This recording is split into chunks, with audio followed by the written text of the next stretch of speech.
আমি যখন গাড়িতে উঠি, আমার শ্রদ্ধেয় শহীদুল আলম ভাই, আমি বের হওয়ার পর আমি দেখা করে একবার কথা বলেছি, আমি জানি না শহীদুল আলম ভাই মনে আছে কিনা, বলেছিলাম যে আমি এক হাতে আমার একটা কোরআন শরীফ ছিল, কিচ্ছু নিয়ে বের হয়নি, কারণ তখনও আমার অজানা আতঙ্ক ছিল যে আদৌ বের হয়ে বাসায় বসতে পারবো কিনা।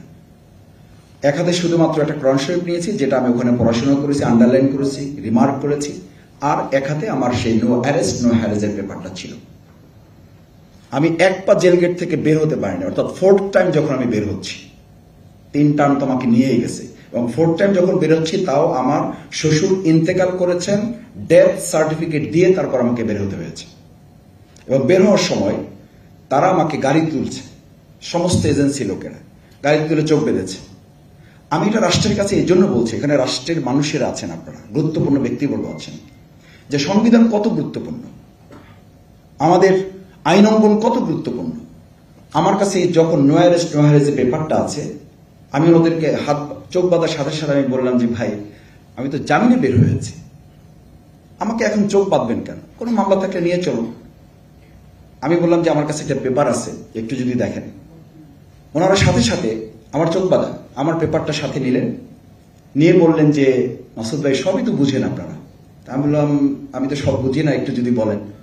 তো বললো যে শোনেন, আপনার হাতে যে পেপারটা আছে, ওই পেপারটা আমার হাত ধরে বলতেছে, ওই পেপারটা শক্তি হলো এই পর্যন্ত, আমার হাত ধরে বলতেছে এই পর্যন্ত, আর আমরা যারা আসছি আমাদের ক্ষমতাটা হলো এখানে আমার আঙুল রাখতেছে, আমাদের ক্ষমতা হলো এই পর্যন্ত।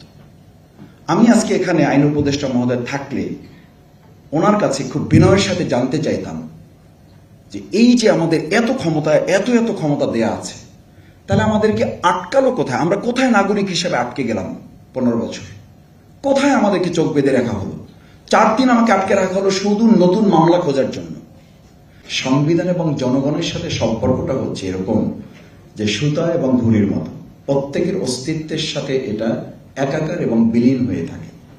আমি মনে করি সংবিধান সংস্কার এবং অন্যান্য সংস্কারে আমাদের যত বেশি মনোযোগ দেওয়া প্রয়োজন, তার চেয়ে আমরা যারা এখানে আছি, আমরা মানুষের প্রতিনিধিত্ব করি, জনগণের প্রতিনিধিত্ব করি, রাষ্ট্রের বিভিন্ন জায়গায় যারা প্রতিনিধিত্ব করছেন, তাদের ব্যক্তিগতভাবে আমাদের চিন্তা, দৃষ্টিভঙ্গি, পরিকল্পনার সংস্কারগুলো অত্যন্ত অনিবার্য। কারণ মাননীয় আইন উপদেষ্টা একটা কথা বলে গিয়েছেন, আমি এই কথাটা সূত্র ধরে আমার নিজের কথাটা এই কারণে বলছি,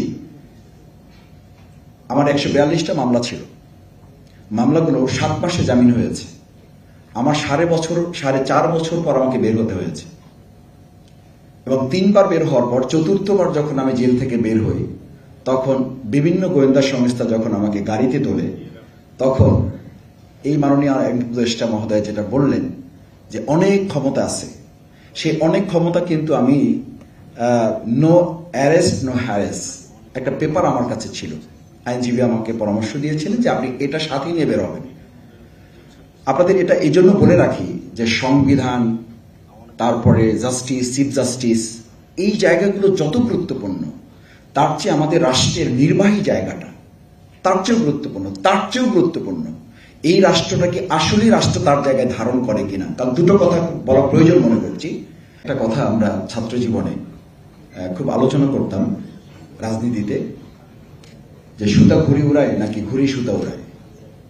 তো আমাদের শিক্ষক তখন বলতেন যে আসলে সুতাও ঘুড়ি উড়ায় না, আর ঘুড়িও সুতা উড়ায় না। মূলত হচ্ছে সুতা যদি ঘুড়িকে অস্বীকার করে তাহলে ঘুড়ির অস্তিত্ব থাকে না, ঘুড়ি যদি সুতাকে অস্বীকার করে তাহলে ঘুড়ি ওড়ার ক্ষমতা রাখে না।